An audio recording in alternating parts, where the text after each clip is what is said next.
Now, Charlie, we have a policy when we have used, at NBC and MSNBC, when we have used a Pete Souza photo, we say the White House released this photo. Yes. But to the average viewer, they're just seeing the photo. They're not necessarily hearing that caveat every time we put it out there. And so that is, you know, it is a version of propaganda. And people hate that word, and that's like, and I'm not trying to say, but that is what this can come across if taken too far. Propaganda is a strong word, but I think the viewing public needs to be aware that when they're seeing a White House photograph, it's basically a visual press release, you can call it.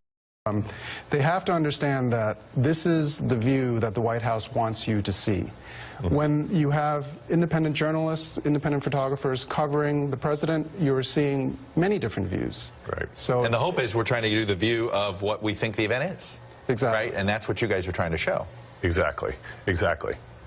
So, Brooks, do you think news organizations, do you think, for instance, and this is an internal debate we've had, should we stop using White House photographs in real time? Like basically say we will not use a White House photograph that is, that we'll wait a month or wait 2 weeks, you know, make it so that it is truly historical? Well, I think there's a big difference between, say, the photograph of bin Laden in the Situation Room. That's something you guys never would have been invited to. Right. Okay, and that is sort of a... Right, right. And there's events like that, 9/11, when it's, you know, clearly historic events.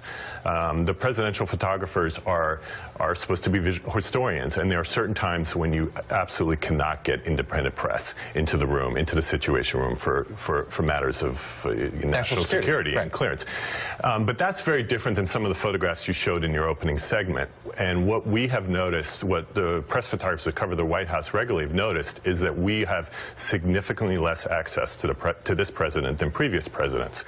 And at the same time, there's been a very large increase in the number of photographs that they are releasing. And we're not talking about bin Laden 9/11 events. We're talking about daily coverage. And we're also not talking about golfing with Tiger Woods either. No. Right? I mean, I know people being like, it's like, that's not what we're talking about either. This is sort of lunch with Hillary Clinton. Exactly. That was an important political event. Right. It mattered, you know, their body language.